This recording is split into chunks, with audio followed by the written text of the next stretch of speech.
Hello and welcome back to Morrowind. So this episode's going to be a little bit different. We're not going to be doing any of our, any of the quests that we were doing.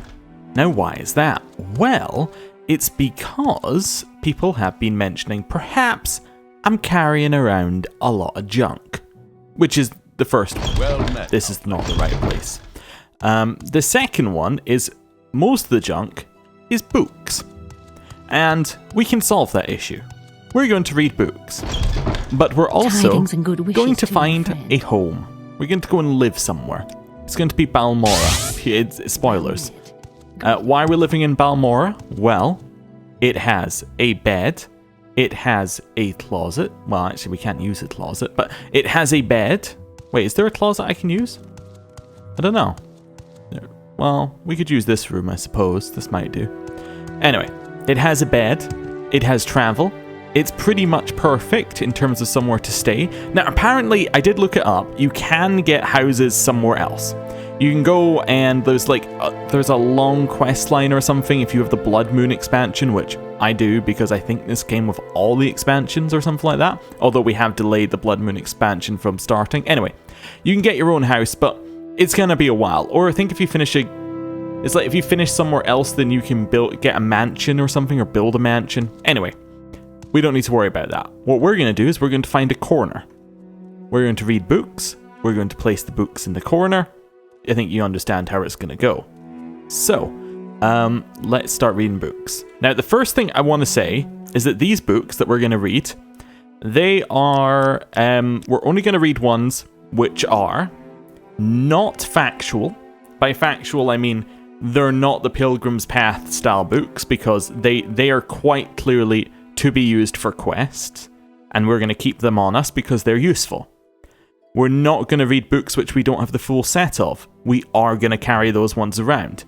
What we're going to read is books which we have the full set of, or at least have all the ones that we can see. So for instance, court preparation, we have 1, 2, and 3. There might be a fourth, but we don't know about it. We're going to read 1, 2, and 3. Actually, we might just sell the books afterwards. We might just use this as a place to drop some junk.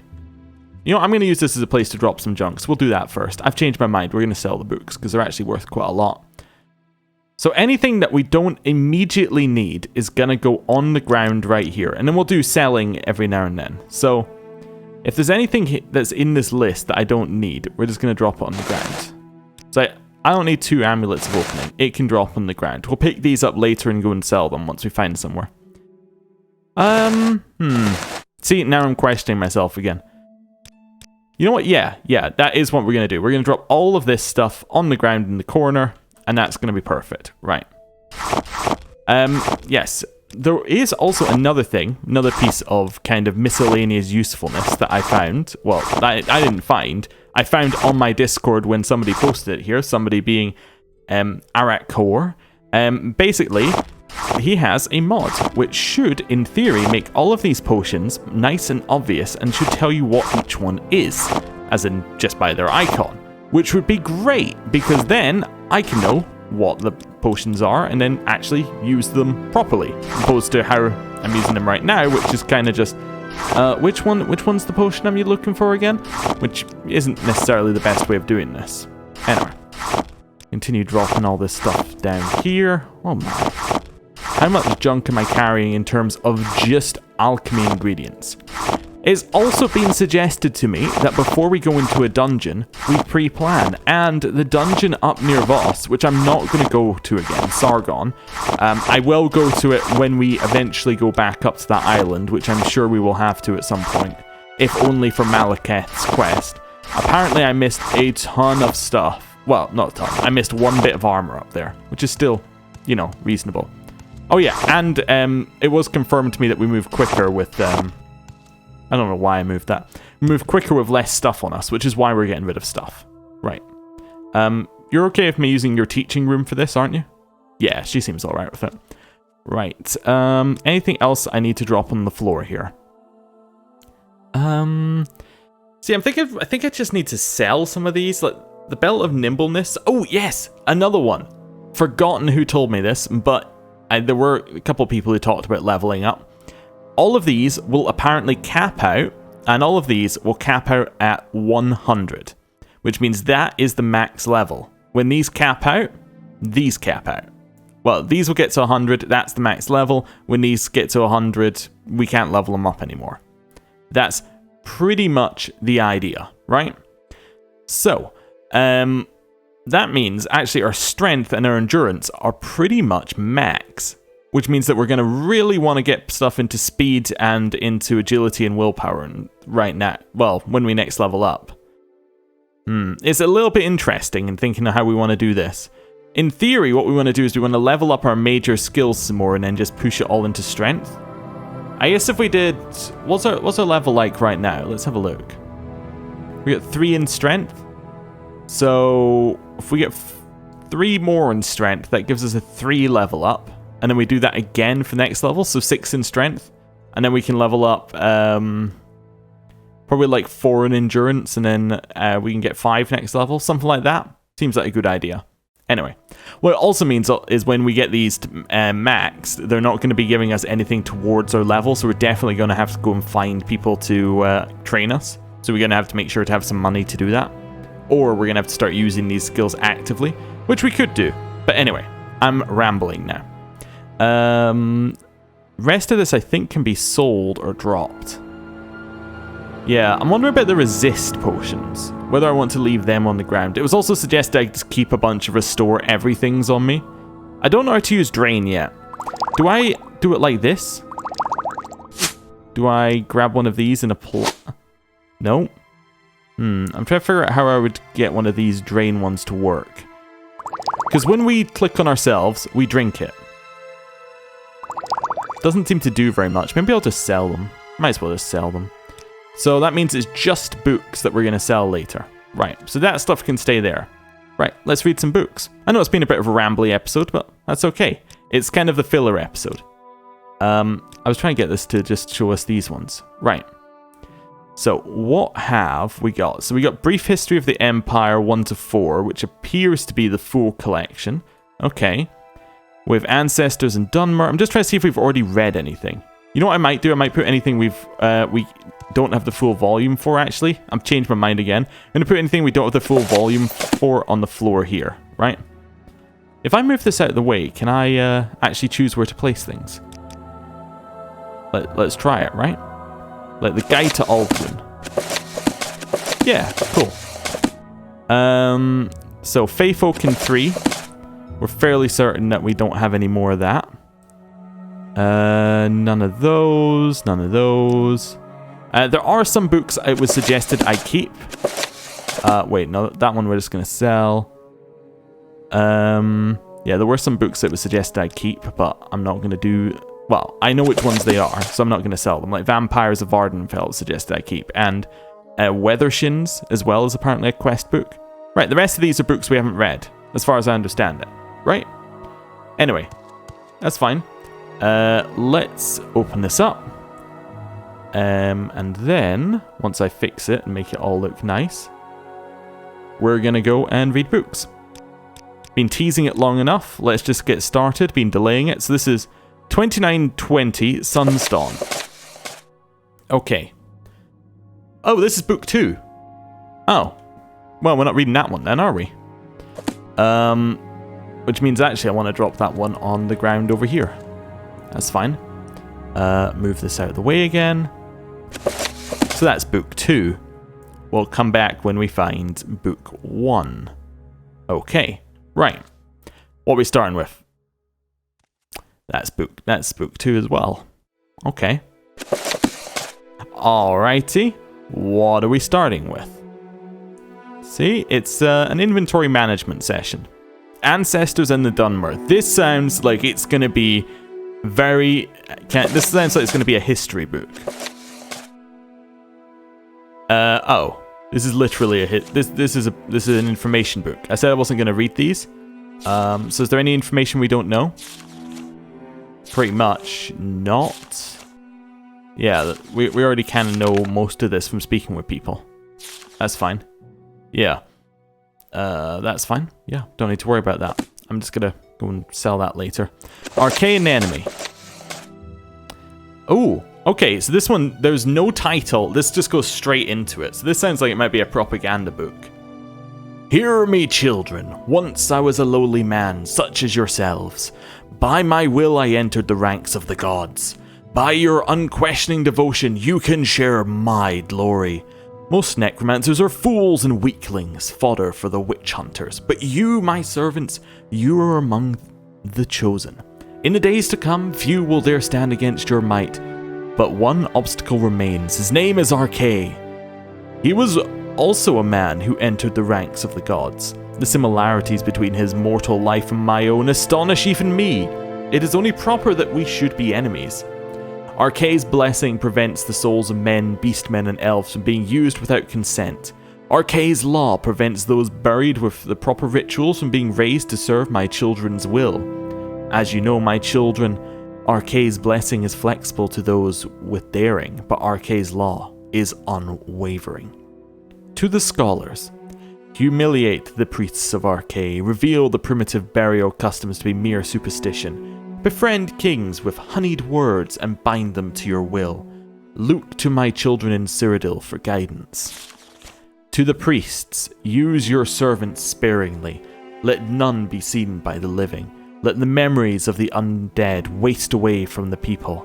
Send missionaries to the unbound dead. To the vampires and the liches, let all the nations of the dead carry my banner, and my banner alone. To the hidden, wait, as always in the darkness. For soon we shall strike. The temples of Archay will be torn stone from stone. The blood of his priests will sate our thirst. Their bones will rise as our servants. The name Archay will be struck from the records.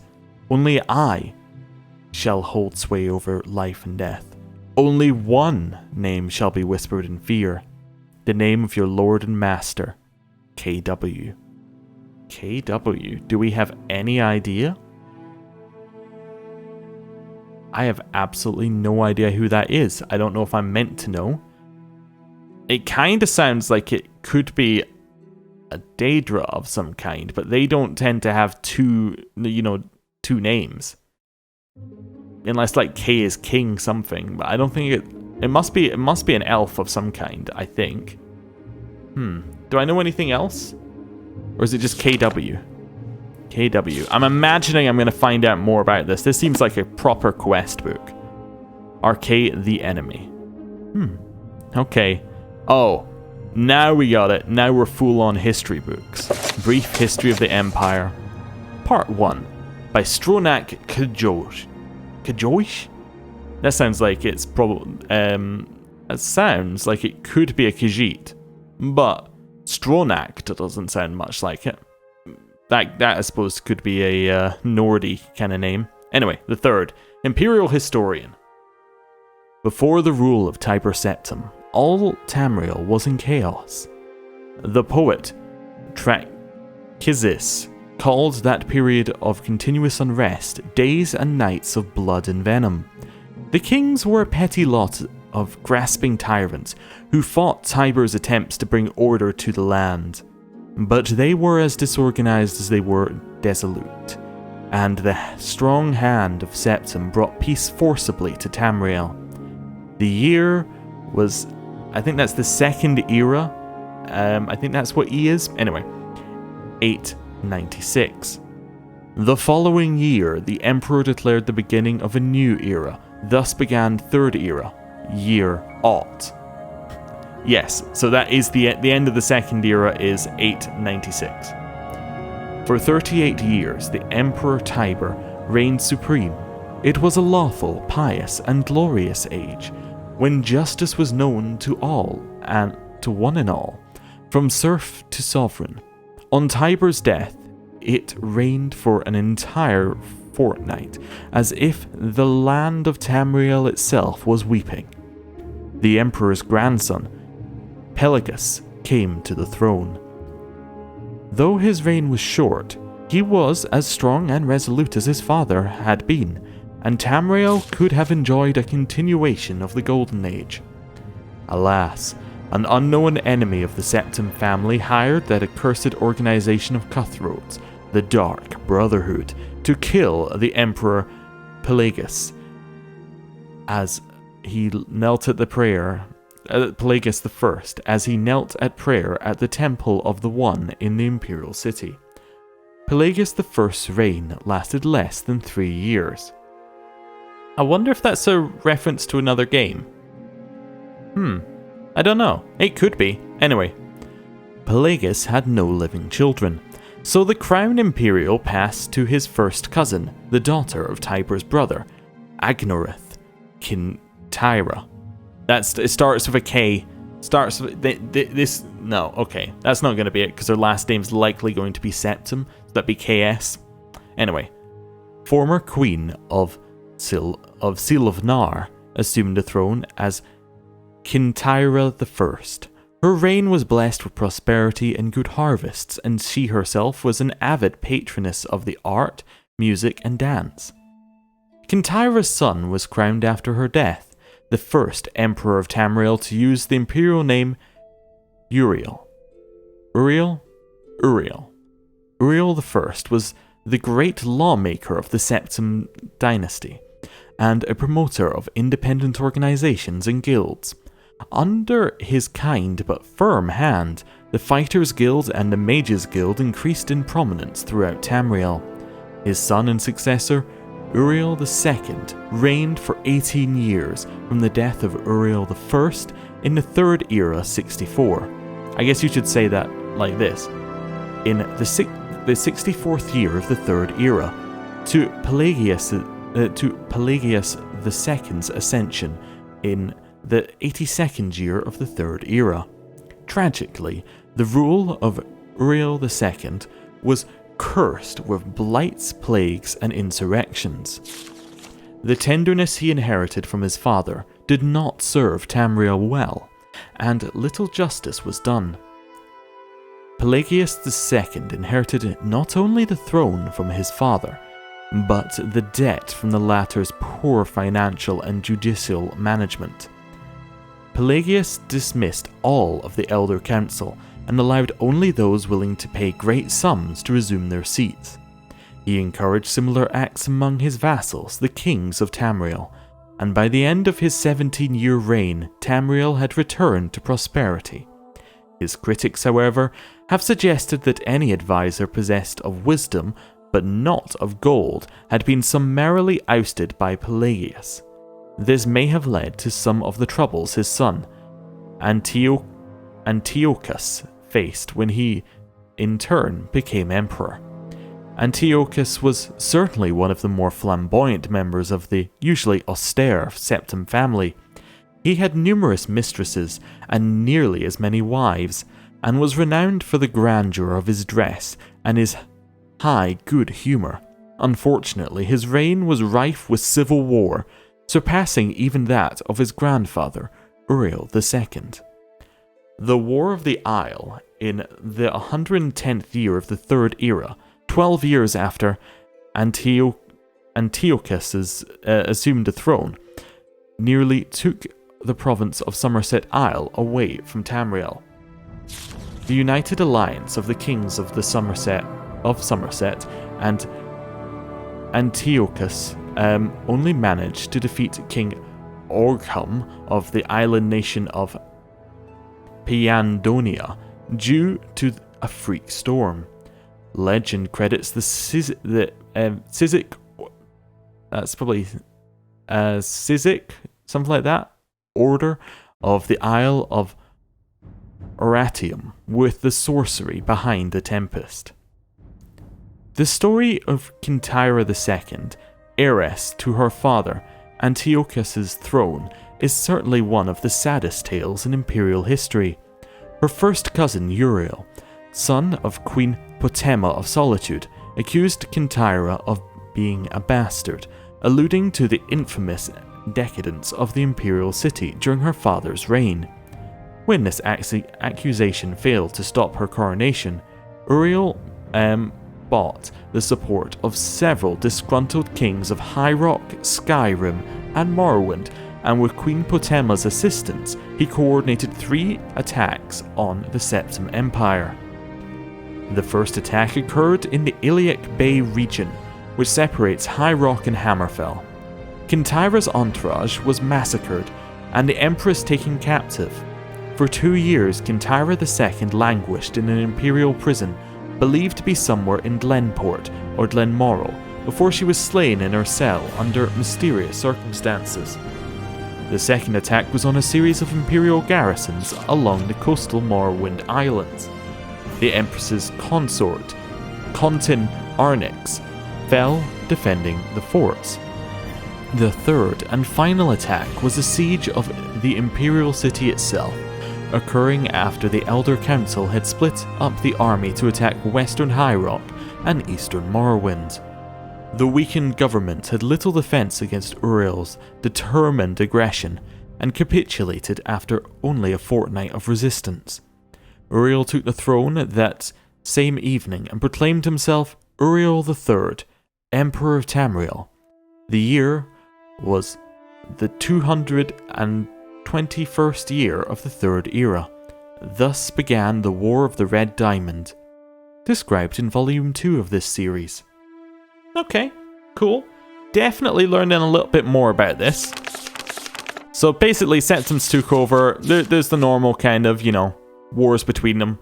It makes sense. Cool. Got that one. Next one, The War of the Red Diamond. Same author. Right. Volume 1 of this series described in brief the lives of the first 8 emperors of the Septim dynasty, beginning with the glorious Tiber Septim and ending with his great-great-great-great-grand-niece, Kintyra II. Kintyra's murder in Glenport while in captivity is considered by some to be the end of the pure strain of the Septim blood in the imperial family. Certainly, it marks the end of something significant. Uriel III not only proclaimed himself Emperor of Tamriel, but also Uriel Septim III, taking the eminent surname as a title. In truth, his surname was Mantirico from his father's line. In time, Uriel III was deposed and his crimes reviled. But the tradition of taking the name Septim as the title for the Emperor of Tamriel did not die with him. Interesting, so it is a kind of a separate line entirely. Now that's what I find most interesting about that is Oblivion focuses a lot on the blood of the Septims, right? That's a huge part of it.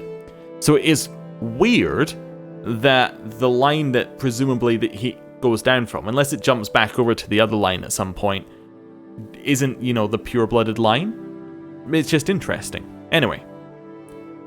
For 6 years, the War of the Red Diamond, which takes its name from the Septim family's famous badge, tore the empire apart. The combatants were 3 surviving children of Pelagius II and Potema. Pelagius II, Potema, Sepphoris, and Magnus, and their various offspring. Potema, of course, supported her son, Uriel III, and had the combined support of all of Skyrim and Northern Morrowind. Oh, okay, so it's the same bloodline. Yeah, okay. Because even though it came from his father's line, she was the mother. Yeah, makes sense. His mother was still directly descended, so it's still essentially directly descended from Tiber. Got it. Anyway, with the efforts of Sepphoris and Magnus, however, the province of High Rock turned coat. The provinces of Hammerfell, Somerset Isle, Valenwood, Elsewhere, and Black Marsh were divided in their loyalty, but most kings supported Sepphoris and Magnus. In the 127th year of the Third Era, Uriel III was captured at the Battle of Itchedag in Hammerfell. En route to his trial in Imperial City, a mob overtook his prisoner's carriage and burned him alive within it. His captor and uncle continued on to the Imperial City, and by common acclaim was proclaimed Sepphoris the First, Emperor of Tamriel. Sepphoris' reign was marked by nothing but war. By all accounts, he was a kind and intelligent man, but what Tamriel needed was a great warrior, and he fortunately was that. It took an additional 10 years of constant warfare for him to defeat his sister Potema. The so-called Wolf Queen of Solitude, who died in the siege of her city-state in the year 137. Sepphoris survived his sister by only 3 years. He never had time during the war years to marry, so it was his brother, the 4th child of Pelagius II, who assumed the throne. The Emperor Magnus was already elderly when he took up the imperial diadem, and the business of punishing the traitorous kings of the War of the Red Diamond drained much of his remaining strength. Legend accuses Magnus's son and heir, Pelagius III, of patricide, but that seems highly unlikely, for no other reason than Pelagius was the king of solitude following the death of Potema and seldom visited the imperial city. Pelagius III, sometimes called Pelagius the Mad, was proclaimed emperor in the 145th year of the Third Era. What interests me there is I recognize Pelagius the Mad, and it makes sense he's in solitude. Okay, so this is Skyrim lore, because minor Skyrim spoilers. When you go to solitude, there's a secret wing which Pelagius lived in, I think, and in there you meet a certain Daedra, and you learn a little bit. You get a quest line in there, and you meet Pelagius the Mad. So that's kind of cool. He wasn't just plucked out of nowhere. The way it seems when you're playing like the later games is that a lot of these people that it brings up, like, oh, it's the ancient ghosts of this guy, and you go, oh, very nice, cool. You don't really look any further because you think, oh, they needed a king to be here for the quest. But no, it's in a book in Morrowind. Well, there you go. I wonder if he's further back than that. I guess probably not if it was Solitude. But I was trying to think whether there was a chance he was in one of the previous games. I have no idea when, what was it? Daggerfell and Arena? Is that the previous two? When they were released? Not released, when they were set. So, yeah, I don't know anything about that. Anyway, almost from the start, his eccentricities of behavior were noted at court. He embarrassed dignitaries, offended his vassal knights, and on one occasion marked the end of an imperial grand ball by attempting to hang himself. His long-suffering wife was finally awarded the regency of Tamriel, and Pelagius III was sent to a series of healing institutions and asylums until his death in the 153rd year of the Third Era, at the age of 34. The Empress Regent of Tamriel was proclaimed Empress Kitaria this first upon the death of her husband. Some, who do not mark the end of the Septim bloodline with the death of Kintira II, consider the ascendancy of this dark elf woman the true mark of its decline. Yeah, okay. Oh, never mind. I was about to make a comment, but then I read a little bit on. Her defenders, on the other hand, assert that, though Kitaria was not descended from Tiber, the son she had with Pelagius was, so the imperial chain did continue. That was my question. Anyway, despite racist assertions to the contrary, Kitaria's 46-year reign was one of the most celebrated in Tamriel's history. Uncomfortable in the imperial city, Kitaria travelled extensively throughout the empire, such as no emperor ever had since Tiber's day. She repaired much of the damage that the previous emperor's broken alliances and bungled diplomacy created. The people of Tamriel came to love their empress far more than the nobility did. Kitaria's death in a minor skirmish in Blackmarsh is a favourite subject of conspiracy-minded historians.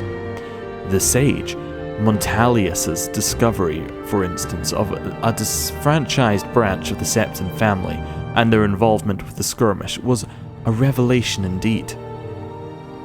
When Cassander assumed the throne upon the death of his mother, he was already middle-aged. Only half-elven, he aged like a Breton. In fact, he had left the rule of Wayrest to his half-brother, Uriel, due to poor health. Nevertheless, as the only true-blood relation of Pelagius, and thus Tiber, he was pressed into accepting the throne. To no one's surprise, the Emperor Caisinder's reign did not last long. In 2 years he joined his predecessors in eternal slumber. And that is the end of the Septim line. At least the line descended from Tiber, we think, although it does kind of imply that on this one, there was definitely another branch who could have been descended from Tiber. Anyway, we'll probably get that. Uriel Lariat, Cassinder's half-brother, and the child of Cataria I and her imperial consort Guilliver Lariat, after the death of Pelagius III, left the kingdom of Wayrest to reign as Uriel IV. Legally, he was a Septim. Cassinder had adopted him into the royal family when he had become king of Wayrest. Nevertheless, to the council and people of Tamriel, he was a bastard child of Cataria.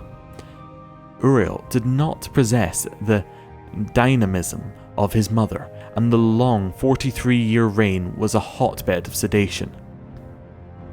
Uriel IV's story is told in the 3rd volume of this series. Okay. 3rd volume of the series it is. Let's go. The same author. I am going to take a quick drink and then we're going to get right to it. Much better. Right. So we get a little summary and then we jump into it.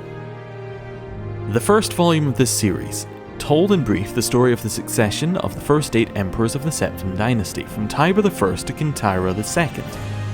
The 2nd volume described the War of the Red Diamond and the 6 emperors that followed its aftermath, from Uriel III to Cassinder I. At the end of that volume, it was described how the Emperor Cassinder's half-brother Uriel IV assumed the throne of the Empire of Tamriel. It will be recalled that Uriel IV was not a Septim by birth. His mother, though she reigned as empress for many years, was a dark elf married to a true Septim emperor, Pelagius III. Uriel's father was actually Cataria I's consort after Pelagius' death, a Breton nobleman named Guilliver Lariat. Before taking the throne of Empire, Cassinder I had ruled the kingdom of Wayrest, but poor health had forced him to retire. Cassinder had no children, so he legally adopted his half-brother Uriel and abdicated the kingdom.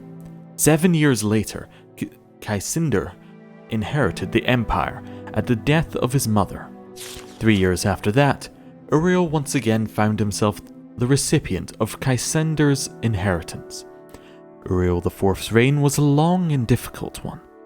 Despite being legally adopted member of the Septim family, and despite the Lariat family's high position indeed, they were distant cousins of the Septims. Few of the Elder Council could be persuaded to accept him fully as a blood descendant of Tiber. Okay, so the Lariats were distant cousins of the Septims. Now the question is how distant, because in theory, if he could still be descended from Tiber, given that Tiber was someone's great grandniece inherited. That's like, what, 5 generations, something like that? And this is now another 2 or 3 generations further down? So we're now talking like, we could have someone who's 8 generations apart, and the cousin of that, like a distant cousin, could still be descended 8 generations down from the same person. So, I don't know, maybe that's where the blood still comes in. Anyway. The council had assumed much responsibility during Cataria's the first long reign and Cassinder's the first short one, and a strong-willed alien monarch like Uriel IV found it impossible to command their unswerving fealty. Time and again the council and emperor were at odds, and time and again the council won the battles. Since the days of Pelagius II, the Elder Council had consisted of the wealthiest men and women in the empire, and the power they wielded was conclusive. The council's last victory over Uriel IV was posthumous. Andorak, Uriel IV's son, was disinherited by vote of the council, and a cousin more closely related to the original Septim line was proclaimed Sepphoris II in the 268th year of the Third Era. Alright, well that explains where the bloodline comes back in, because now that's more directly related again. I got it. For the first 9 years of Sepphoris II's reign, those loyal to Andorak battled the imperial forces. In an act that the sage Eretine called Tiber Septim's Heart Beating No More, the council granted Andorak the High Rock Kingdom of Shornhelm to end the war, and Andorak's descendants still rule there. By and large, Sepphoris II had foes that demanded more of his attention than Andorak. From out of the Cimmerian nightmare, in the words of Eretine, a man who called himself the Cameron Usurper led an army of Daedra and undead warriors on a rampage through Valenwood, conquering kingdom after kingdom. Few could resist his onslaughts, and as months turned to bloody month in the 249th year of the Third Era, even fewer tried. Sepphoris II sent more and more mercenaries into Hammerfell to stop the usurper's northward march, but they were bribed or slaughtered and raised as undead. The story of the Cameron Usurper deserves a book of its own. It is recommended that the reader find Palox the Ithers, The Fall of the Usurper for more detail, which I'm sure we will do at some point. In short, however, the destruction of the forces of the usurper had little to do with the efforts of the emperor. The result was a great regional victory and an increase in hostility towards the seemingly ineffectuous Emperor Uriel V. Empire. Uriel V, Sepphoris II's son and successor, swiveled opinion back towards the latent power of the empire. Turning the attentions of Tamriel away from internal strife, Uriel V embarked on a series of invasions, beginning almost from the moment he took the throne in the 268th year of the Third Era. Uriel conquered Roskrea in 271, Cathnoque in 276, Inesli in 279, and Ezronite in 284. In the 288th year of the Third Era, he embarked on his most ambitious enterprise, the invasion of the continent kingdom of Avakir. This ultimately proved a failure, for 2 years later, Uriel V was killed in Avakir on the battlefield of Ionith. Nevertheless, Uriel V holds a reputation second only to Tiber as one of the two great warrior emperors of Tamriel. The last four emperors, beginning with Uriel V's infant son, are described in the fourth and final volume of this series. I just had a sudden recollection. One thing I want to point out, this does say it's the final volume. Cool, we have the full set. The second is that I'm sure in the later games there's a fifth and a sixth brief history, so I wonder if it's the same brief history and then they just added a fifth and a sixth one as the games went on. I actually now wonder whether the first game had like one, second game had two. Well, this is the third game, so.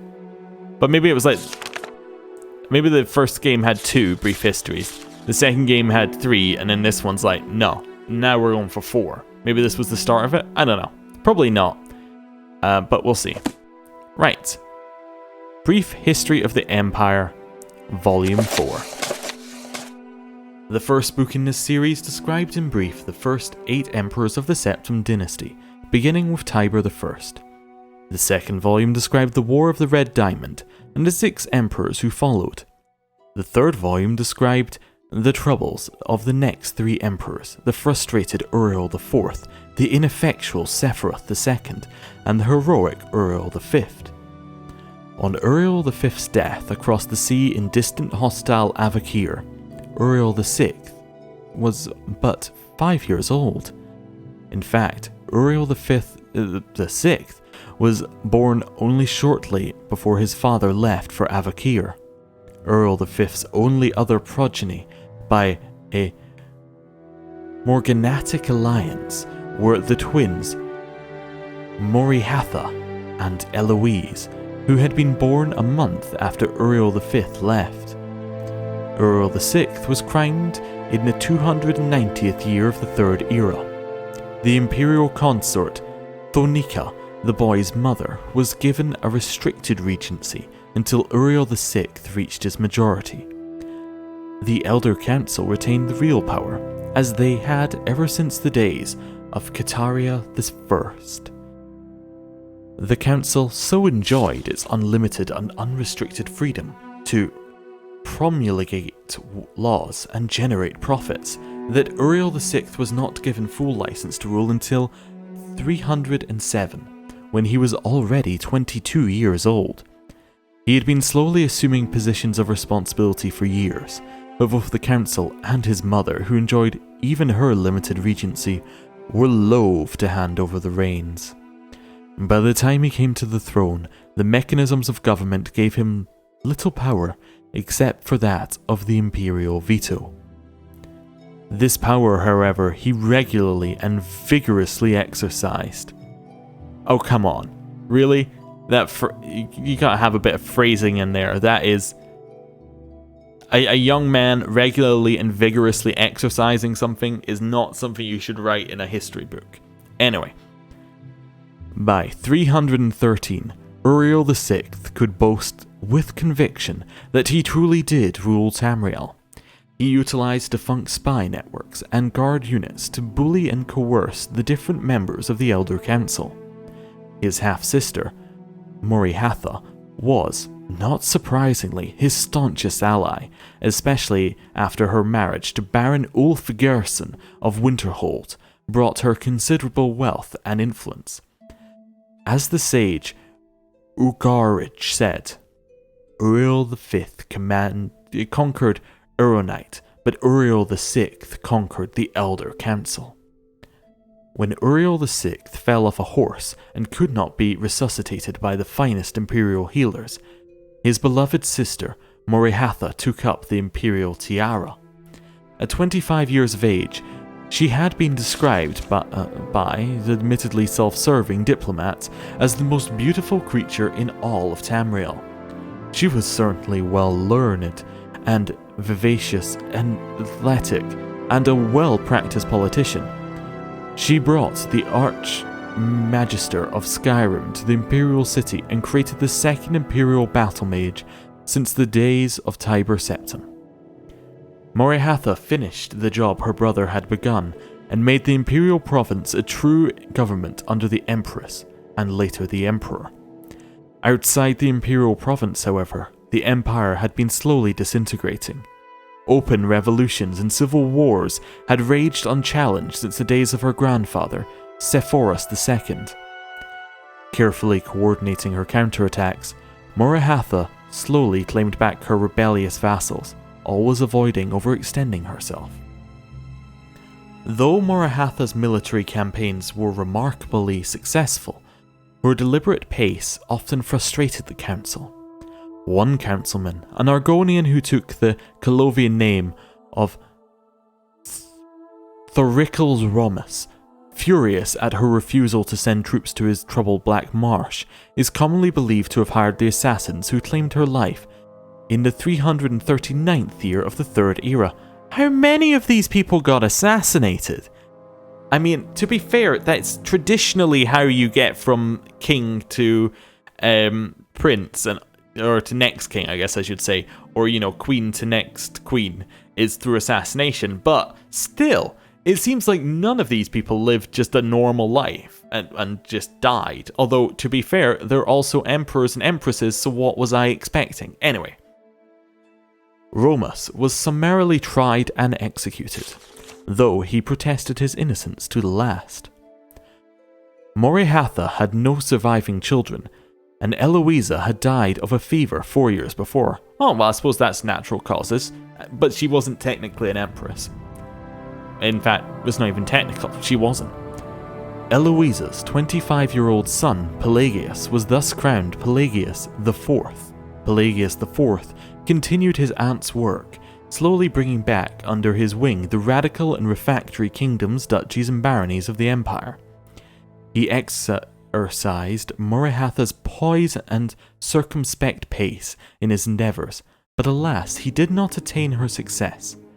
The kingdoms had been free of constraint for so long that even a benign imperial presence was considered odious. Nevertheless, when Pelagius died after an astonishing 49-year reign, Tamriel was closer to unity than it had been since the days of Uriel I.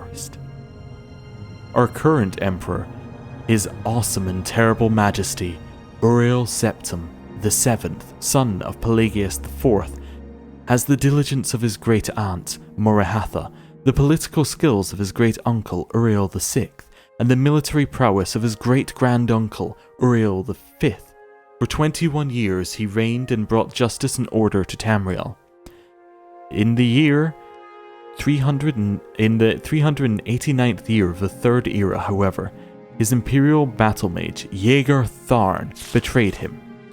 Uriel VII was imprisoned in a dimension of Tharn's creation, and Tharn used his sorcery of illusion to assume the Emperor's aspect. This has to be a reference to a game. Like, the way it's, like, described so...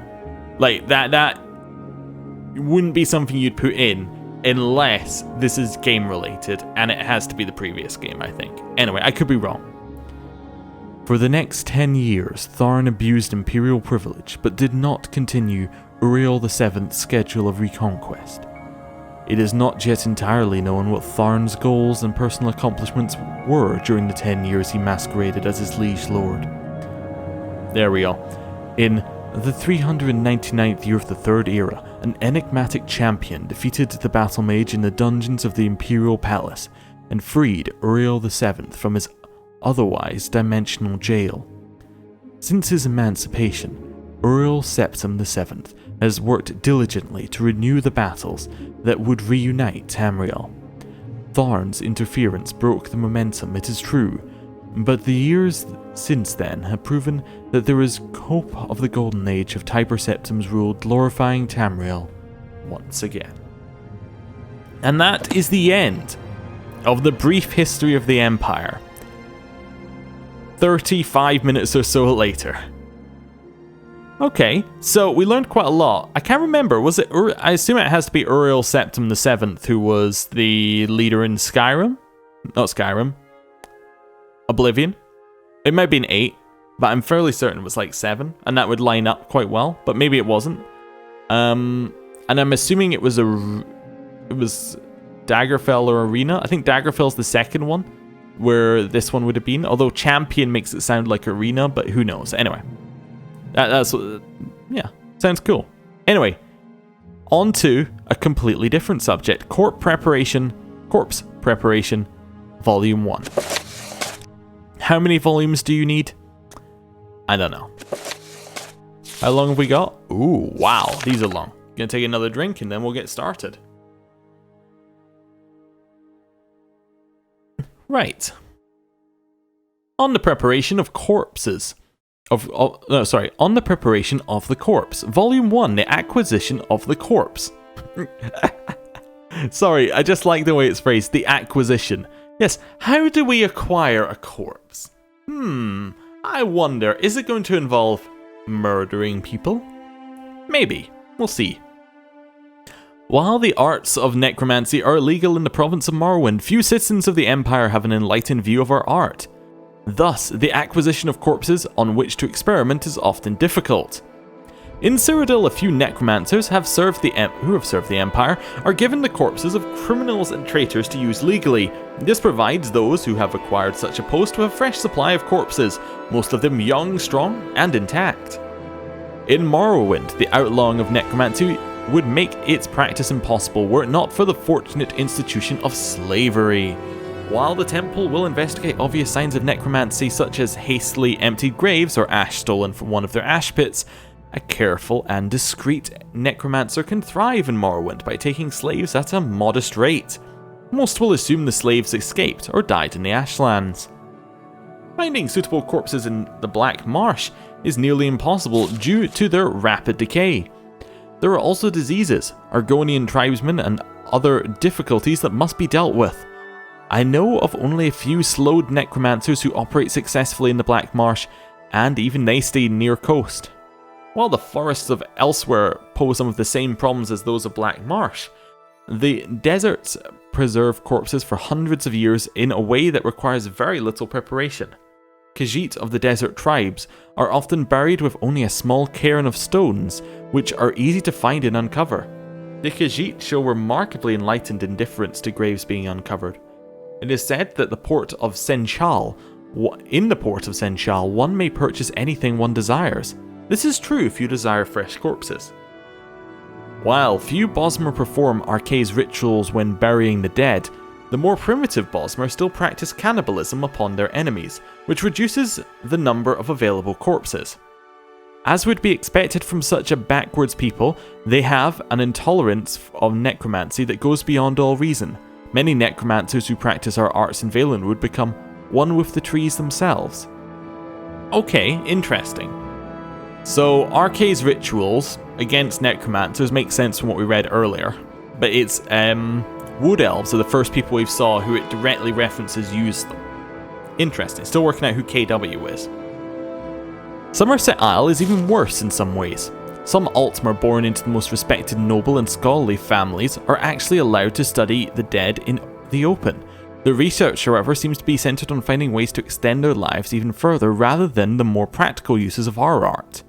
A necromancer of any other race caught in the Somerset Isle can expect the worst possible punishments. In Hammerfell, where worship of Archae is strongest, okay, there's more Archae, the dead are almost always subject to Archae's laws. There are exceptions after large battles or in remote areas where death occurs far from meddlesome priests. Fortunately, the dangerous terrain and creatures in the deserts and mountains of Hammerfell makes the acquisitions of corpses possible, though they are often in poor condition and require special care and preparation. The newly formed Orsinium presents a unique opportunity. As you know, orc corpses are among the most sought after for the durability of their skin and the strength of their bones. If King Gortwog will listen to reason, we could offer the services of our art in defense of his young nation in exchange for deposing of the orcish dead. A mutually beneficial arrangement, as I'm sure the orcs will agree. To this end, a delegation has been sent to Orsinum, although we have not yet had any word on the state of these negotiations. I suspect the negotiators may not be alive. In my native High Rock, traditions dating back to the Witch Kings and nomadic horsemen mandate cremation of the dead. This is practiced almost without exception in the north, though an imperial burial in a tomb or city cemetery is more common in the south. There are still many corpses easily taken from the battlefields of the War of Betony and the lawless times that followed. There are even rumours that King Gothrid of Daggerfell may institute the imperial practice of donating the corpses of criminals for necromantic study as a deterrent to the bandits and pirates that still threaten the Iliac Bay. In Skyrim, the cold weather and isolated terrain allow a few necromancers to operate freely. Alas, the availability of corpses is limited to Nords who die from exposure or in battle. While the cold is preservative, the snow makes these corpses difficult to find. More research dedicated to the magical detection of corpses would be invaluable to the necromancers of Skyrim.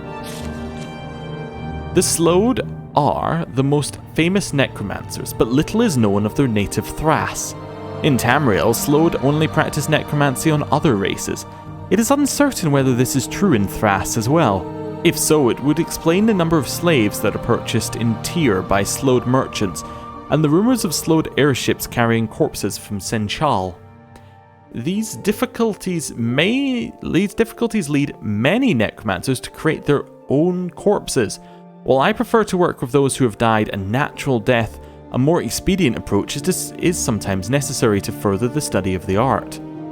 While the arts of necromancy can be practiced on animals, such experiments rarely produce interesting results. The servant's ability to follow direction seems to be related to the subject's intelligence in life. While raising the corpse of a man, elf, or beastman can produce a useful servant, the corpses of animals produce mere guard dogs at best. Often a raised animal is unable to distinguish its master from the rest of the living, and many amateur practitioners have been torn apart by the animal servants they created. Let such stories be a lesson to you. A very informative book on necromancy. Cool. So corpse preparation 2 must... So the first one is get the corpse, the second one must be prepare the corpse, third one must be what to do with the corpse. I told you. On the preparation of the corpse. Volume 2, The Skeletal Corpse. When raising a skeleton servant, it is most important that the body of the skeleton be complete. If the skeleton is missing crucial bones, the results can be frustrating. One should only attempt to raise skeletons when you are sure that all, or nearly all, the bones are present. While the magic involved in raising a skeleton will assemble the bones in the proper order, skeletons may be strengthened considerably by addition of support on their joints. The most common are leather straps that bind the bones together more tightly. Some practitioners also drive metal spikes between the joints, which is more expensive and time-consuming, but they protect the servant where it is weakest. The details of this are unimportant, as even an amateur can strengthen a skeleton significantly. Only practice will reveal the best methods of binding and reinforcing the skeletal servant.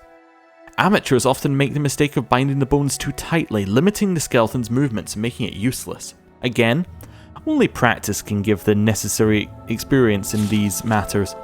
Though it is best to err towards tight bindings, one may always loosen them at a later date. One more note to the students. While most undead can be raised again and again, skeletons are often damaged in ways that make raising them again impossible. This is another reason that care should be given to the skeleton's preparation. Too many young necromancers raise every skeleton they see with little or no preparation at all. Given the difficulty of obtaining corpses, this kind of inefficiency cannot be tolerated. A very short one on skeletons, but very informative. Yes, I feel like I'm ready to go out and skin a body and summon a skeleton. Let's see what we got for third one. Ah, yes. On the preparation of the corpse, Volume 3, The Fresh Corpse. Fresh and decayed corpses are those that still have flesh upon them. If the decay is advanced, or if you wish a skeletal servant instead, place the corpse along the coast or in a swamp or marsh. Animals are the necromancer's greatest allies when it comes to stripping the flesh from a corpse. The ravenous mud crabs of Morrowind can strip a corpse down to its bones in a matter of days. Lesser crabs in other provinces can do the same in a matter of weeks. If you wish to create a zombie servant, one need only bring the corpse to a suitable site and enact the proper rituals. However, there are a few tips that a young necromancer might want to know. For instance, a decayed servant may be raised many times even if they have been dismembered by those who do not appreciate our art. If one of your servants comes to an unfortunate end, you may raise the servant again by carefully gathering as many parts as you can find, binding the bones with leather straps, and sewing the flesh, if it is not too decayed, with catgut. Your servant may be weaker each time this is done, but with care and maintenance one may raise zombies dozens of times. However, creating a mere zombie is a method of best left to lazy or desperate practitioners. With only a bit more time and effort, one may create a far more useful mummified servant. The first step is creating a mummified servant. To creating a mummified servant is to soak the decaying corpse in a bath of salt or natron for at least 1 month. This will halt the decay of the corpse, and if the corpse's flesh is fresh enough to have an unpleasant odour, the salts will remove that as well. In a moist climate such as Argonia or Thrace, you may have to apply more salts if they become saturated. Some necromancers remove the vital organs before or after this process, but I have never found any practical reason for doing this. The next step is to wrap the servant in cloth or linen. This will further preserve the body against decay, and if done properly will offer some protection as well. Do not worry if the corpse seems too stiff or desiccated to be a useful servant. The proper rituals will imbue the mummified corpse with the strength to move itself. Most importantly, you will have a much stronger servant who will follow your commands with more independence and understanding. Great! I now know I have an insight into the mind of a necromancer. It's very interesting. Okay. What's next? I am cautious that we are going to go long on this. There's so much. There's so many books. Anyway. Back to Darkest Darkness. Okay. I'm going to take another drink. We're going to get into it. Darkest Darkness. In Morrowind, both worshippers and sorcerers summon lesser Daedra and bound Daedra as servants and instruments. Most Daedric servants can be summoned by sorcerers only for very brief periods within the most fragile and tenuous frameworks of command and binding. This fortunately limits their capacity for mischief, though in only a few minutes most of these servants can do terrible harm to their summoners as well as their enemies. Worshippers may bind other Daedric servants to this plane through rituals and pacts. Such arrangements result in the Daedric servant remaining on this plane indefinitely, or at least until their bodily manifestations on this plane are destroyed, precipitating their supernatural essences back to oblivion. Whenever Daedra are encountered at the Daedric ruins or in tombs, they are almost invariably long-term visitors to our plane. Likewise, lesser entities bound by their Daedra lords into weapons and armor may be summoned for brief periods, or may persist indefinitely, so long as they are not destroyed and banished. The class of bound weapons and bound armor summoned by the temple followers and conjurers are examples of short-term bindings. Daedric artifacts like Merun's Razor and the Mask of Clavius Vile are examples of long-term bindings. Two things. This implies that these bound weapons, and the Daedric artifacts are actually Daedra they're Daedra lords who are being turned into them. Wow, no wonder they don't like people. Right. Also, the second thing. Is that my mask? It is. Yeah, okay, cool. That's kind of neat. Anyway. Ooh, Darkest Darkness. Yeah. Also, it's spelled mask there, but mask with a Q here. Is that important? Who knows? Anyway. The Tribunal Temple of Morrowind has incorporated the veneration of Daedra as lesser spirits subservient to the immortal Almsivi, the triune godhead of Almalexia, Sothelsil, and Vivek. These subordinate Daedra are divided into the good Daedra and bad Daedra. The good Daedra have willingly submitted to the authority of the Almsivi. The bad Daedra are rebels who defy Almsivi, treacherous kin who are more often adversaries than allies.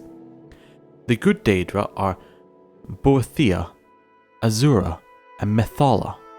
The Hunger, is that Methala? The Hunger is a powerful and violent lesser Daedra associated with Boethia, father of plots, a sinuous, long-limbed, long-tailed creature with a beast-skulled head noted for its paralyzing touch and its ability to disintegrate weapons and armor. The Winged Twilight is a messenger of Azura, goddess of dusk and dawn. Winged Twilights represent the feral harpies of the West, though the feminine aspects of the Winged Twilights are more ravishing and their long sharp hooked tails are immeasurably more deadly. Spider Daedra are servants of Mephala, taking the form of spider humanoid centaurs with naked upper head, torso and arms of human proportions mounted on 8 legs and armoured carapace of a giant spider. Unfortunately, these Daedra are so fierce and irrational that they cannot be trusted to heed the commands of the spinner. As a consequence, few sorcerers are willing to either summon or bind such a creature in Morrowind. Although I did see a couple in DC in Fallout 3, I'm fairly certain I've seen those centaur creatures. Yeah, the hell monsters. Anyway. The bad Daedra are Merun's Dagon, Malakath, Sheogorath and Molagabal. 3 lesser Daedra associated with Merun's Dagon, the agile and pesky Scamp, the ferocious and beast-like Clan Fair, and the noble and deadly Dremora, The crocodile-headed humanoid Daedra, called the Daedroth, is a servant of Molag Bal, while the giant but dim-witted Ogrum is a servant of Malakath. Sheogorath's Lesser Daedra, the Golden Saint, a half-clothed human female in appearance, is highly resistant to magic and a dangerous spellcaster. Hope we run into her later. Another type of Lesser Daedra, often encountered in Morrowind, is the Atronach, or Elemental Daedra. Atronachs have no binding kinship or alignments with the Daedra Lords, serving one realm or another at whim, shifting sides according to seduction, compulsion, or opportunity. Cool. Right. Short, sweet, informative. We've read the directions to Balmora. For my gods and emperor. This is an instructional book from the Imperial cult. Not reading it. Guide to Aldern, Guide to Balmora. I'm probably not going to buy any more guides. How Orsenum passed to the orcs. Okay. Wow, it's fairly long, but seems to be short paragraphs. How Orsenum passed to the orcs by Meninia Ghost, something like that? Anyway. The year was the 399th year of the Third Era, and standing on a mountainside overlooking a vast tract of land between the lands of Menevia and Wayrest was a great and learned judge, an arbiter and magistrate, impartial in his submission to the law. "You have a very strong claim to the land, my lad," said the judge, "but I won't lie to you about that. But your competition has an equal claim. This is what makes my particular profession difficult at times." "You would call it my competition?" sneered Lord Bowen, gesturing to the orc. The creature, called Gortwog Gro Nagrom, looked up with baleful eyes. "He has an ample documentation to make a claim on the land," the magistrate shrugged, "and the particular laws of our land do not discriminate between particular races. We had a Bosmer regency once, many generations ago." "But what if a pig or slaughterfish turned up demanding the property? Would they have the same legal rights as I?" "If they had the proper papers, I'm afraid so," smiled the judge. "The law is very clear that if two claimants with equal titles to the property are set in deadlock, a duel must be held. Now, the rules are fairly archaic, but I've had an opportunity to look them over and I think they're still valid. The Imperial Council agrees." "What must we do?" asked the orc, his voice low and harsh, unused to the tongue of the Cyrodiils.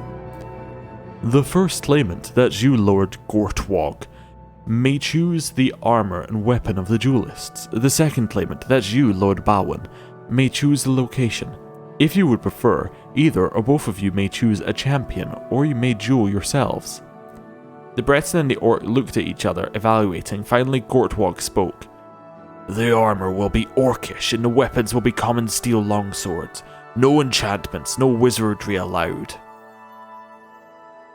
"The arena will be the central courtyard of my cousin, Lord Berelith's palace in Wayrest," said Bowen, looking Gortwog in the eye scornfully.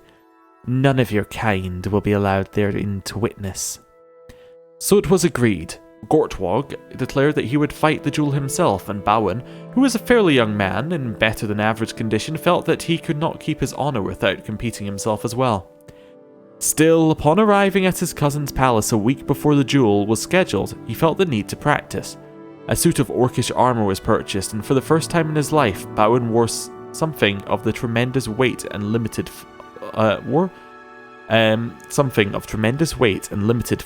faculty. Bowen and Belith sparred in the courtyard. In 10 minutes' time, Bowen had to stop. He was red-faced and out of breath from trying to move in the armour.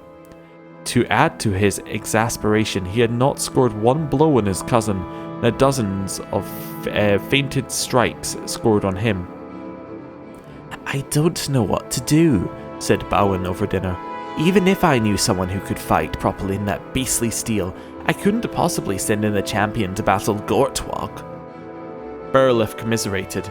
As the servants cleared the plates, Bowen stood up in his seat and pointed at one of them. "You didn't tell me you had an orc in your household." "Sir?" whined the elderly specimen, turning to Lord Barreleth, certain he had caused offence somehow. "Oh, you mean old Tunner?" he laughed Barreleth. "He's been with my house for ages. Would you like him to give you some training on how to move an orcish armour?" "How would you like me to?" asked Tunner ubiquitously. Unknown to Barreleth, but known to him now, his servant had once ridden with the legendary Cursed Legion of High Rock. He not only knew how to fight in orcish armour himself, but acted as trainer to other orcs before retiring into domestic service. Desperate, Bowen immediately engaged him as his full-time trainer. "You try too hard, sir," said the orc on their first day in the arena. "It is easy to strain yourself in heavy mail. The joints are just so, to let you bend with only a little effort. If you fight against the joints, you won't have any strength to fight your foe." Bowen tried to follow Tunner's instructions, but he quickly grew frustrated, and the more frustrated he got, the more intensity he put into his work, which tired him out even quicker. While he took a breath to drink some water, Barreleth spoke to his servant. If they were optimistic about Bowen's chances, their faces did not show it. Tunner trained Bowen hard the next 2 days, but her ladyship Elisora's birthday followed hard upon them, and Bowen enjoyed the feast thoroughly. A liquor of poppies and goose fat, and cocktinch with buttered hyssop for a first course, roasted pike, comwort, and balls of rabbit meat for a second, sliced fox tongues, ballam pudding with oyster gravy, batilgur weed and beans for the main course, colquiva ice and sugar fritters for dessert. As Bowen was settling back afterwards, his eyes weary, he suddenly spied Gortwog and the judge entering the room. "What are you doing here? The duel's not for another 2 days." "Lord Gortwog asked that we move it to tonight," said the judge. "You were training when my emissary arrived 2 days ago, but his lordship, your cousin, spoke for you, agreeing to the change of date." "But there's no time to assemble my supporters," complained Bowen, "and I've just devoured a feast that would kill a lesser man. Cousin, how could you neglect to tell me?" "Oh, I spoke to Tunner about it," said Barreleth, blushing, unused to deception. "We decided that you would be best served under these conditions."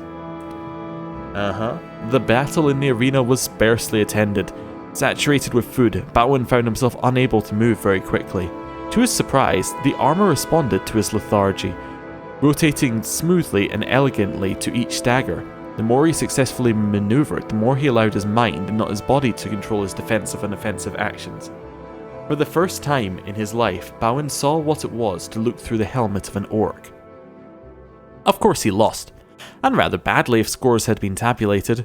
Gortwog was a master of such battle, but Bowen fought on for more than 3 hours before the judge reluctantly called a winner. "I will name the land Orsinium, after the land of my fathers," said the victor. Bowen's first thought was that if he must lose to an orc, it was the best that the battle was largely unwatched by his friends and family. As he left the courtyard to go to bed he had longed for earlier in the evening, he saw Gortwog speaking to Tunner. Though he did not understand the language, he could see that they knew each other. When the Breton was in bed, he had a servant bring the old orc to him. "Tunner," he said kindly, "speak frankly to me. You wanted Lord Gortwog to win." "That is true," said Tunner, "but I did not fail you. You fought better than you would have fought 2 days hence, sir.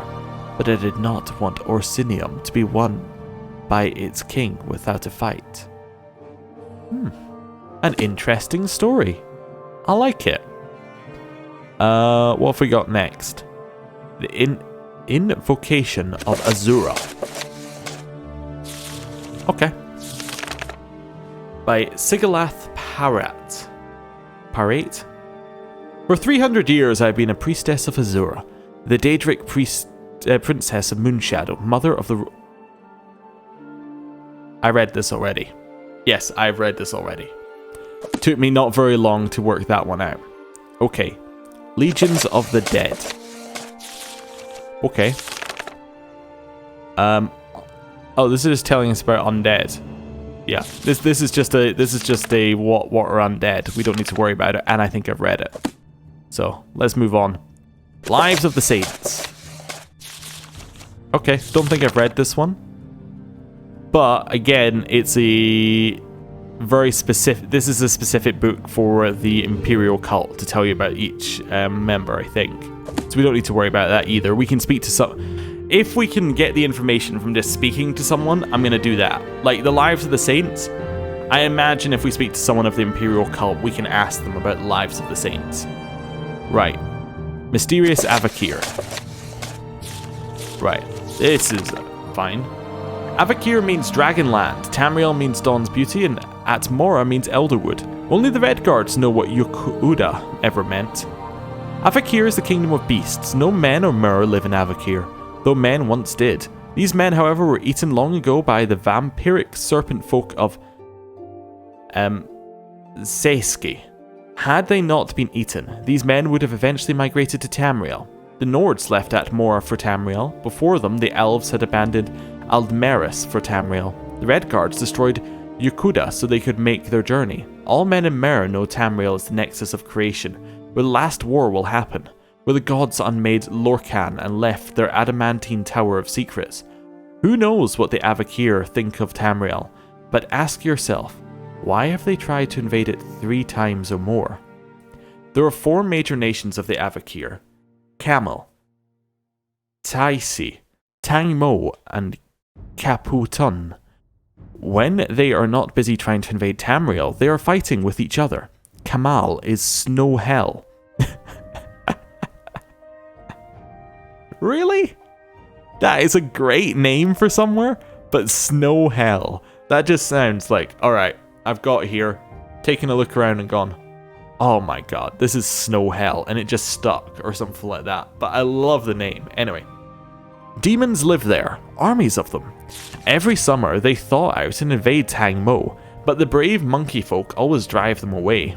Once Adasum der Kamel, a king among demons, attempted to conquer Morrowind, but the Amalexia and the Underking destroyed him at Red Mountain. Sai-Si, a snake palace, once the strongest power in Avakir before the tiger dragon came. The serpent folk ate all of the men of Avakir long ago, but still kind of look like them. They are tall, beautiful, if frightening, covered in golden scales and immortal. They enslave the goblins of the surrounding isles who provide labour and fresh blood. The holdings of the Chai-Si are widespread. When the natives of Tamriel think of the Avakari, the Avkari, they think of the serpent folk because one ruled the Cyrodiilic Empire for 400 years in the previous era. He was Potenate Versidiu Shai, assassinated by the Morag Tong. Tangmo is the 1,000 Monkey Isles. There are many breeds of monkey folk, and they are all kind, brave, and simple, and many are also very crazy. They can raise armies when they must, for all the other Akaveri nations have at one time or another tried to enslave them. They cannot decide who they hate more, the snakes or the demons, but ask one and he will probably say, snakes. Though once bitter enemies, the monkey folk are now allies of the tiger folk of the Caputun. Caputun is the tiger dragon's empire. The cat folk here are ruled by the divine Toshraka, the tiger dragon. They are now a very great empire, stronger than the Sei-Si, though not at sea. After the serpent folk ate all the men, they tried to eat all the dragons. They managed to enslave the red dragons, but the black ones had fled to then Potun. A great war was raged, which left both cats and snakes weak, and the dragons all dead. Since that time, the cat folk have tried to become the dragons. Roshraka is the first to succeed. He's the largest dragon in the world, orange and black, and he has very many new ideas. First, Toshraka says, is that we must kill all the vampire snakes. Then, the Tiger Dragon Emperor wants to invade Tamriel. Oh, just normal goals for him then. become a dragon, kill all the vampire snakes, and rule Tamriel. Okay. Cool. Knew nothing about that, and still know pretty much nothing. Mysticism. Okay. This just tells you about the mysticism school of sorcery. Wonderful. I'm not going to read that. We've read that one, though it had no actual words. Night falls on Sentinel. Okay. That's fine, it looks like a story. No music played in the nameless tavern in Sentinel, and indeed there was very little sound except for discreet, cautious murmurs of conversation, the soft pad of the barmaid's feet on stone, and the delicate slurping of the regular patrons, tongues lapping at their flagons, eyes focused on nothing at all. If anyone were less otherwise occupied, the sight of the young Redguard woman in a fine black velvet cape might have aroused suspicion. Surprise, even suspicion. As it were, the strange figure, out of place in an underground cellar so modest it had no sign, blended into the shadows. "Are you Yomek?" The stout middle-aged man with a face older than his years looked up and nodded. He returned to his drink. The young woman took a seat next to him. "My name is Habala," she said, and pulled out a small bag of gold, placing it next to his mug. "Sure it be," snarled Yomek, and met her eyes again. "Who'd you want dead?" She did not turn away, but merely asked, "Is it safe to talk here?" "No one cares about nobody else's problems but their own ear. You could take off your cuirass and dance bare-breasted on the table, and no one even spit." The man smiled. "So who'd you want dead?" "No one, actually," said Habala. "The truth is, I only want someone removed for a while. Not harmed, you understand. That's why I need a professional. You come highly recommended." "Who you been talking to?" said Yomek dully, returning to his drink. "A friend of a friend of a friend of a friend." "One of those friends that don't know what he's talking about," grumbled the man. "I don't do that anymore." Habala quietly took out another purse of gold and then another, placing them at the man's elbow. Looked at her for a moment and then poured the gold out and began counting. As he did, he asked, "Who do you want removed?" "Just a moment," smiled Habala, shaking her head. "Before we talk details, I want to know you're a professional, and you won't harm this person very much, and that you'll be discreet." "You won't discreet?" The man paused in his counting. "Alright, I'll tell you about an old job of mine. It's been, by okay, I can hardly believe it, more than 20 years, and no one but me's alive had anything to do with that job. This before the time of the war, Bethany, remember that?" "I was just a baby." "Of course you was," Yomek smiled. "Everyone knows that King Lawton had an older brother, Gretlith, what died, right? And then he's got his older sister, Ukby, what married the king fella in Daggerfall. But the truth is, he has 2 elder brothers." "Really?" Habala's eyes listened with interest. "No lie," he chuckled. "Weedy, feeble fella named Othago, the king and queen's firstborn. Anyhow, this prince was heir to the throne, which his parents weren't thrilled about, but then the queen, she squeezed out 2 more princes who looked a lot more fit, and that's when me and my men got hired on, to make it look like the first prince got off by the underking or some other story." "I had no idea," the young woman whispered. "Oh, of course you didn't, that's the point." Yomek shook his head. "Discretion, like you said. We bagged the boy, dropped him off deep in an old ruin, and that was that. No fuss, just a couple of fellas, a bag and a club." "That's what I'm interested in," said Habala. "Technique. My friend who needs to be taken away is weak also, like this prince. What's the club for?" "It's a tool. So many things what was better in the past ain't around no more, just 'cause people today prefer easy use to what works right. Let me explain. There's a 71 prime pain centres in an average fella's body. Elves and Khajiit being so sensitive and all, they got 3 and 4 more respectively. Argonians and Slowed, almost as many as 52 or 67. Yomek used his short stubby fingers to point to each region on Habala's body. 6 in your forehead, 2 in your brow, 2 in your nose, 7 in your throat, 10 in your chest, and 9 in your abdomen, 3 in each arm, 12 in in your groin, 9 on your favourite leg, 5 in the other. That's 63, replied Habala. No, it's not, growled Yomek. Yes, it is, the young lady cried back, indignant that her mathematical skills were being questioned. 6 plus 2 plus 2 plus 7 plus 10 plus 9 plus 3 plus 1 arm and 3 for the other plus 12 plus 4 plus 5, 63. Well, I must have left some out, shrugged Yomek. The important thing is that to become a skilled with a Stafford club, you gotta be a master of these pain centers. Done right, a light tap, kill, knockout was it so much of a bruise. Fascinating, smiled Habella. And no one ever found out. Why would they?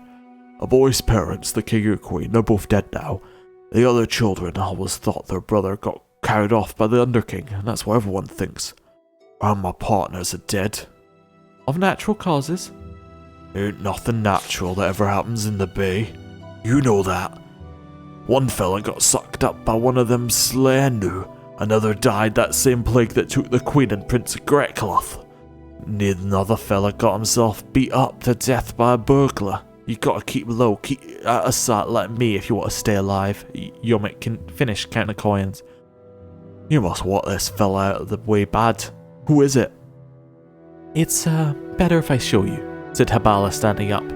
Without a look back, she strode out of the nameless tavern.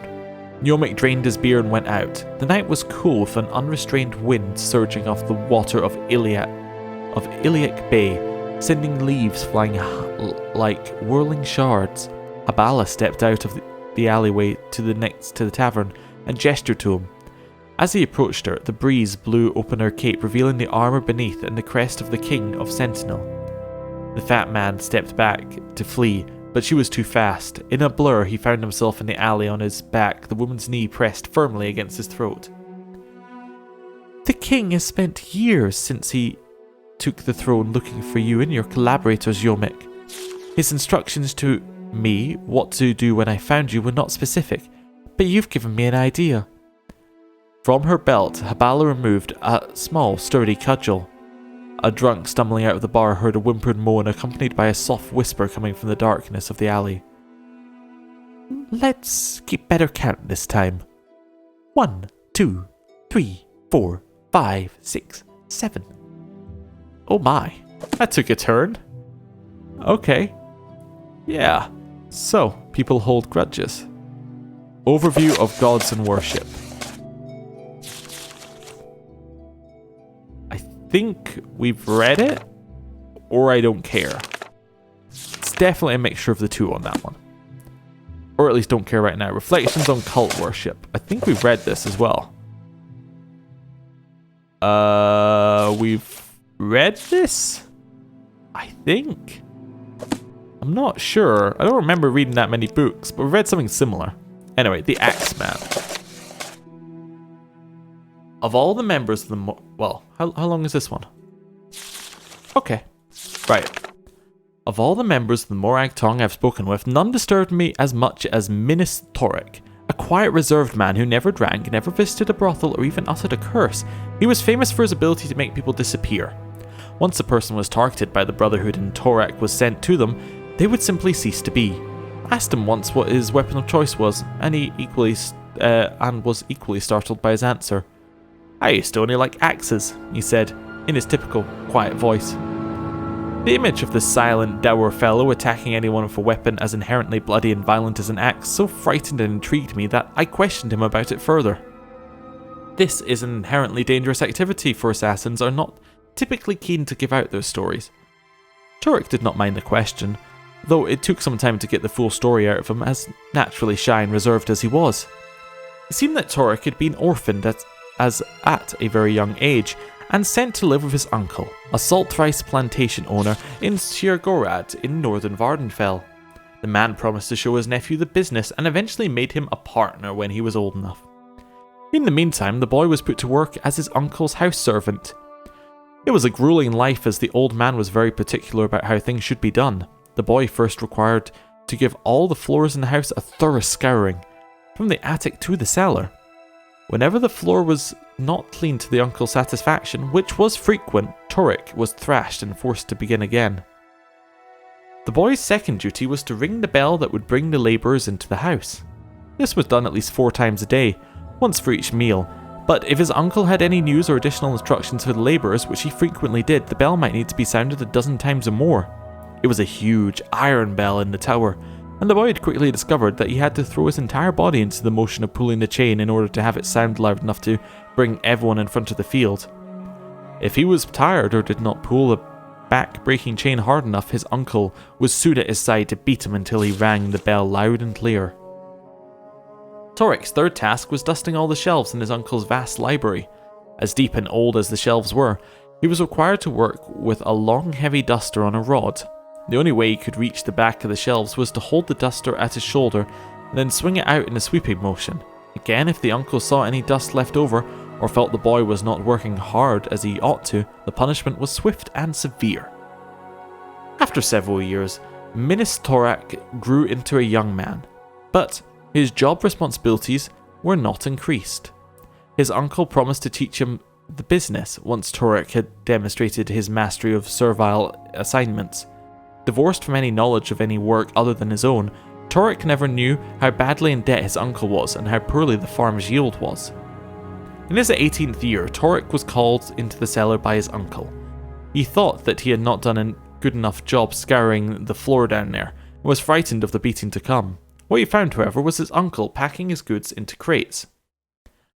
"I'm leaving Morrowind," he explained. "The business has gone sour, so I thought I'd try my luck running a caravan in Skyrim. I understand there's good money to be made trading fake Dwemer artifacts to the Nords and Cyrodiils. I wish I could take you with me, my lad, but there won't be much need for scouring, bell pulling, or dusting where I'm going." "But uncle," said Torak, "I can't read. I knows nothing of the business you promised to teach me. What wills I do on my own?" "Oh, I'm certain you'll find a job in some domestic capacity," shrugged the uncle. "I've done my best with you." Torak never stood up to his uncle before and felt no anger, only a sort of coldness that gripped his heart. Among his uncle's possessions being packed away was an old, heavy iron axe, allegedly of Dwemer manufacture. He picked it up in his hands, and was surprised to find it was not much heavier than a dusting rod. In fact, it felt very comfortable as he pulled it over his shoulder and swung it out as he had done so many times before. In this instance, however, he swung it into his uncle's right arm. The old man screamed with pain and rage, but for some reason Torak didn't feel frightened anymore. He propped the axe against his other shoulder and swung it out again. It cut a swath across the old man's chest and he fell to the floor. Torak hesitated before lifting the axe above his head. It was another natural position for him, like he was ringing a bell. Over and over again he swung down as if he was calling the labourers in from the field, except this time there was no sound except for a wet thump, and no labourers came in from the field. Of course, his uncle had sent them away hours before. After a time, there was nothing left of his uncle that couldn't be washed down the cellar drain. The process of cleaning up came easily to Torak as well. Blood scrubbed up much quicker than the usual grime and salt rice flour that littered the cellar floor. It was well known that Torak's uncle was planning to leave Morrowind, so his disappearance provoked no suspicion. The house and all the belongings were sold to the debt collectors, but Torak took the axe. It seemed that his uncle had given him some worthwhile business skills after all. A nice wholesome tale. The Book of Dawn and Dusk. It's a collection of sayings. Okay, we got a good one in here. Kneel before the teacher's chair. Okay, we can probably move on from that one. Brothers of Darkness. This is on the Dark Brotherhood. Okay. By Pelarn Assay. As their name suggests, the Dark Brotherhood has a history shrouded in obfuscation. Their ways are secret to those who are not themselves brothers of the Order. Brother is a generic term. Some of their deadliest assassins are female, but they are often called brothers as well. How they continue to exist in shadow, but be easily found by those desperate enough to pay for their services, is not the least of the mysteries surrounding them. The Dark Brotherhood sprang from a religious order, the Morag Tong, during the Second Era. The Morag Tong were the worshippers of the Daedra spirit Mephala, who encouraged them to commit ritual murders. In their early years, they were As disorganized as only obscure cultists could be, there was no one to lead the band, and, as a group, they dared not murder anyone of any importance. This changed with the rise of the Night Mother. All leaders of the Morag Tong, and then afterwards the Dark Brother, have been called the Night Mother. Whether the same woman, if it is even a woman, has commanded the Dark Brotherhood since the Second Era is unknown. What is believed is that the original Night Mother developed an important doctrine of the Morag Tong, the belief that, while Mephala does grow stronger with every murder committed in her name, certain murders were better than others. Murders that came from hate pleased Mephala more than murders committed because of greed. Murders of great men and women pleased Mephala more than murders of relative unknowns. We can approximate the time this belief was adopted with the first known murder committed by the Morag Tong. In the year 324 of the Second Era, the potentate Versidiu Xie was murdered in his palace in what is today the Elsewhere kingdom of Sinchal. In a brash move, the Night Mother announced the identity of the murderers by painting Morag Tong on the walls in the potentate's own blood. Previous to that, the Morag Tong existed in relative peace, more or less like the Witches' Coven, occasionally persecuted but usually ignored. In remarkable synchronicity, at the time when Tamriel, the arena, was a fractured land, I'm assuming that this is directly related to the game Arena. I think that's what it was called. I'm not 100% sure. But yeah, I'm almost certain that this is a direct relation. The Morag Tong was outlawed throughout the continent. Every sovereign gave the cult's elimination his highest priority. Nothing more was officially heard from them in the 400 years. It is more difficult to date the era when Morag Tong re-emerged as the Dark Brotherhood, especially as other guilds of assassins have sporadically appeared throughout the history of Tamriel.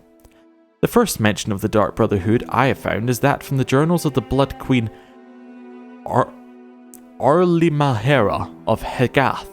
She spoke of slaying her enemies by her own hand, or if necessary with the help of the Night Mother and her Dark Brotherhood, the secret arsenal of my family is employed since my grandfather's time.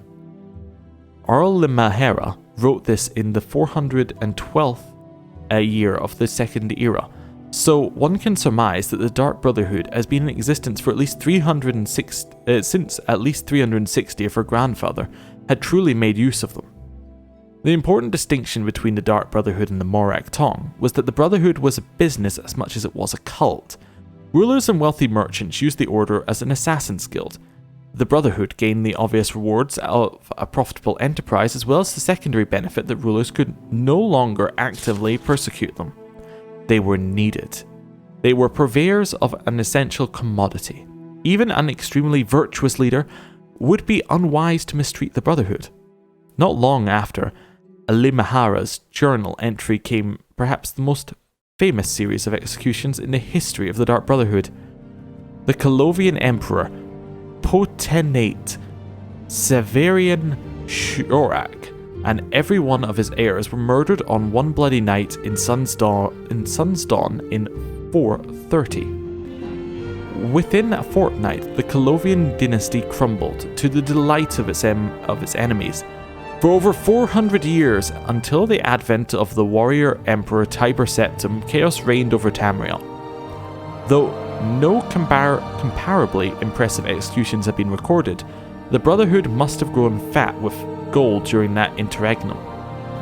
The Dark Brotherhood has no shortage of business opportunities, and accounting, I have been informed, is the Brotherhood's favourite euphemism for an execution. While they are officially considered an unlawful organisation in every corner of the Empire, like the Thieves Guild, they are almost as universally tolerated.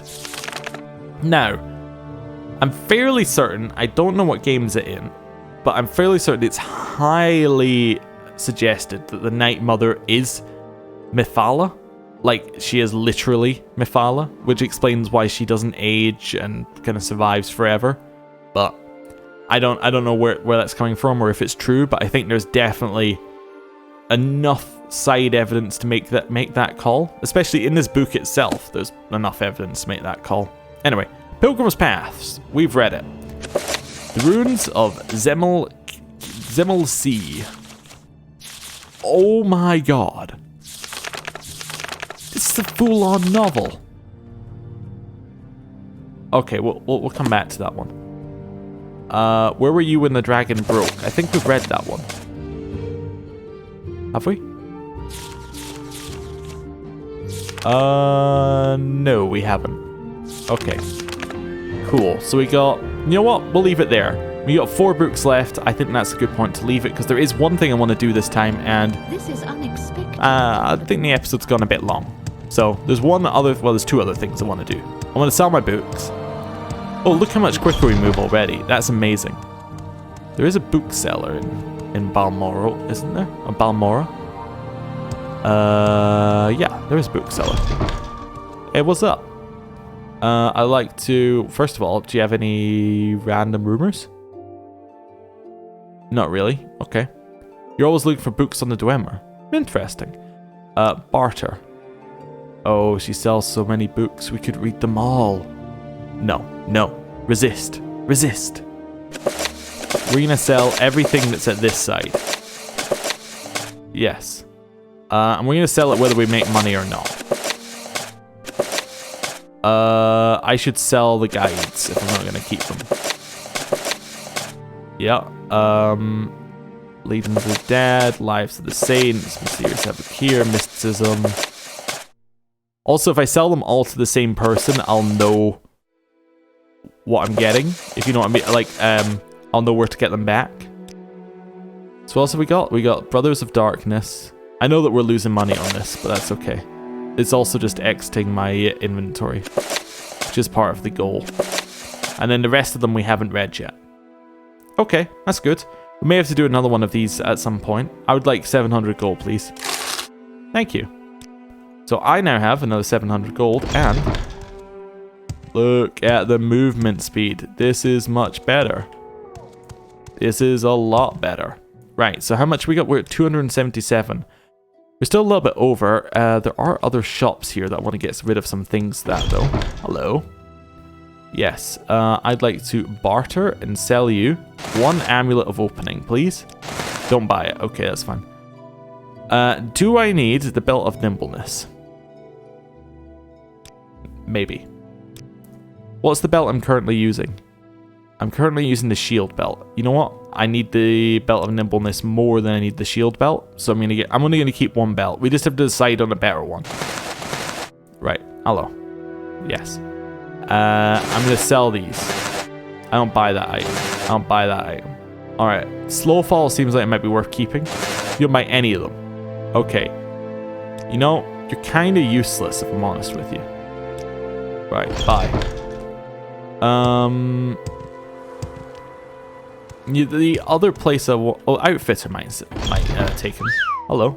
I like the whistle when I come in. You know, if everywhere could just have that whistle when I come in, that'd be wonderful. I'd like to sell you 1 of those. Yeah. And the belts. I'm going to keep the Amulet of Slow Falling and the Amulet of Opening because both of them are very situationally useful. I'd like 48 gold. Wonderful. Right. So now we're a little bit lighter. I think that's about everything I can get rid of that isn't a potion. Oh, you know what? Hey, what's up? You sell me potions? Not really, no. Okay, good to know. So I do need to go one other place before we're done here. Which is all the way over here. Oh, it's actually up here. I'm going to continue hopping. Let's switch that to something we still have. Right. Hop over here. We're going to the apothecary. Why are we going to the apothecary? Well, the alchemist. I am never too busy. Not that way, this way. Hello. Barter. Oh, I forgot we stole something from her at one point as well. I'm looking for restore. And we're basically just going to buy 1 restore of everything. What have we got? Swift swim. We'll buy 1 of those. I know this is going to be quite expensive. Restore intelligence, restore luck. Actually, I don't need magicka. Get rid of the magicka one. Restore health. Wait, no, does that give me health or... Yeah, don't need that. Fatigue, no. Endurance, yes. Agility. Yes. We already got a strength, didn't we? Didn't get another strength, and we did use one, so I want one. Willpower. Don't need that. So the rest of it's good. Oh, cure blight disease. We'll take 2 of those. Cure common disease. We'll take 2 of those. Cure paralyzation. Why not? Cure poison. Don't need dispel. Mark and recall. Now these are useful to have, so we'll take a couple of those. Apparently I also need water breathing. It's quite an expensive one. No, that's not what I wanted to do. I think it was like 1,553. Otherwise I need to click on all of these again.